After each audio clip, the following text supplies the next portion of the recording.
Two things that happen now that is just astounding. Number one, the bulk of the Muslims have fled to a foreign land. Number two, two of the most promising men of their town have converted. And so this caused them to really come together and think about what they would do. And it is said that in the 7th year of the da'wah, all of the Qurashi tribes came together and discussed what needed to be done until they agreed we need to kill Muhammad. That's the only thing on their mind is to kill, kill, kill. So for the final time, they went to Abu Talib and they say to him that you do not have any choice in the matter. Either you will hand over Muhammad and we will give you whatever blood money and none of us is going to do the job, it's not going to be a Qurashi, or we will have to cut you off from the Quraysh. How are you going to cut us off? We're blood relatives. None of us will allow you to get any food and water. We will boycott you. No marriages and no money and no business transactions. Any of us who owns a business, we're going to tell him that he cannot buy and sell anything for you. Food, water, drink, nothing. And when the Quraysh came to Abu Talib like this, Abu Talib himself became furious. And he said, do as you please, I'm not going to hand my nephew over to you. Abu Talib therefore decided that if we're not going to be able to buy and sell in Mecca, we're going to not have any access to the shops of Mecca, then let us go and live elsewhere. And they moved to some of the valleys that the Banu Hashim owned, and they were called the valleys of Abu Talib, Shi'bi Abi Talib. And so Abu Talib then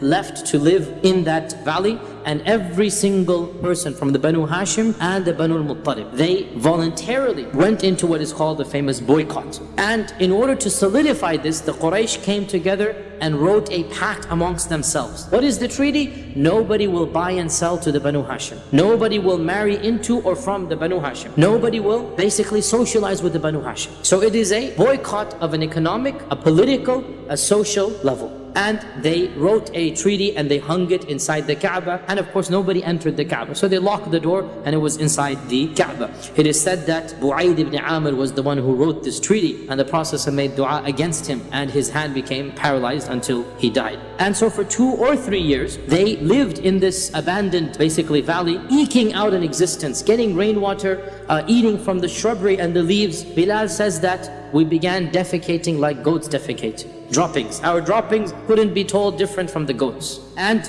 one of their main sources of food was that every few weeks somebody felt sympathy for them and would send in some secret supplies into the valley. Otherwise, they eked out an existence. It is said that when they tried to go to the city, even when foreigners came, because foreigners are not under the boycott, during Hajj season, they're coming with supplies. Sometimes they try to sneak in some food. Sometimes they were successful. Other times, if they were caught or the people saw them, Abu Jahl would come and say, do not sell to these people. I will pay you double whatever they're offering you. Even during these 2-3 years, the Prophet ﷺ continued to give da'wah during the Hajj season. He would go out of the valley and he would meet with the tribes during the Hajj season and continue to try to find converts to the faith. When did and how did the boycott stop? As we said, the boycott probably lasted 2 or 3 years, and a number of incidents happened that brought about its conclusion. The first of these is that the Prophet ﷺ made a dua against them and said, "Oh Allah, send upon them a famine like the famine of Yusuf." That bad. And so the famine became so bad for the people of Mecca that they were forced to eat carcasses and to chew on dead animal skin. They had nothing else left after that time, and they realized this was because of the dua of the Prophet ﷺ, and they sent some messengers to try to bring about some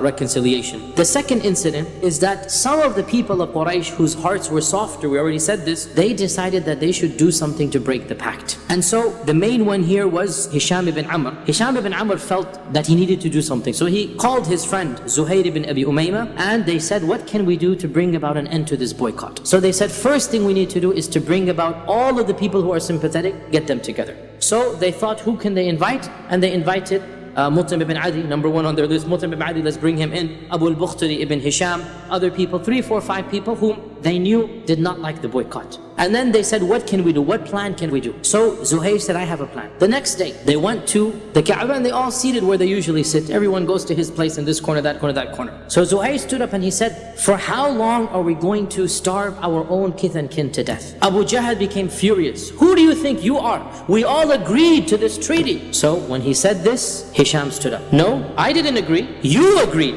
This is your idea. What do you mean it's my idea? We had a meeting here. Mut'im them stood up. No, we didn't. This was something you forced on us, right? I didn't force it on you, we all agreed. Then the fourth one, Pbuh stood up, right? So one by one, every single person planted strategically around the Nadi is basically publicly challenging Abu Jahl. And so Abu Jahl realized something is wrong. People are just standing up one after the other. And he said, Wallahi, this is a plan that all of you have hatched. But of course they didn't confess to this, and it seemed as if the public support had now shifted away. And then the final thing happened that of course completely turned the tide. One day the Prophet ﷺ went to Abu Talib in the Sha'b, in the valley, and he said that, oh my uncle, Allah has informed me that the treaty that they wrote has been eaten up by termites or ants, except for the phrase Bismik Allahum, just in the name of Allah. The whole treaty had, now the Kaaba is locked up, nobody goes in. Of course it is in a sealed pouch, you know, they have a parchment, they seal it up, it's in a cloth and everything. Abu Talib said, your Lord has told you this? He said, yes, he has told me this.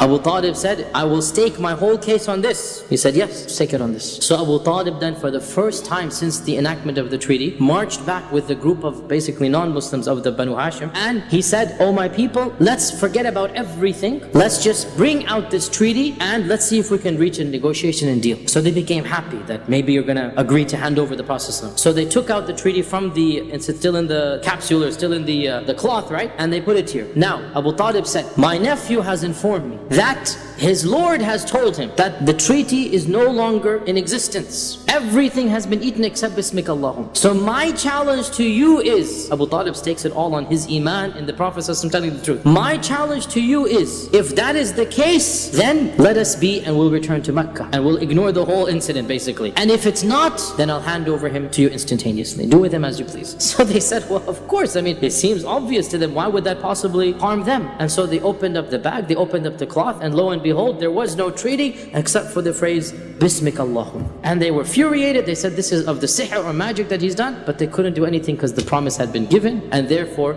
this allowed them to return back to Mecca, and this was what caused the treaty to be annulled. We learned that the Prophet ﷺ and the Sahaba, they returned back to Mecca probably around the 10th year of the da'wah, when the Prophet ﷺ was around 49 years old. They finally returned to Mecca around 2.5 to 3 years before the hijrah of the Prophet ﷺ.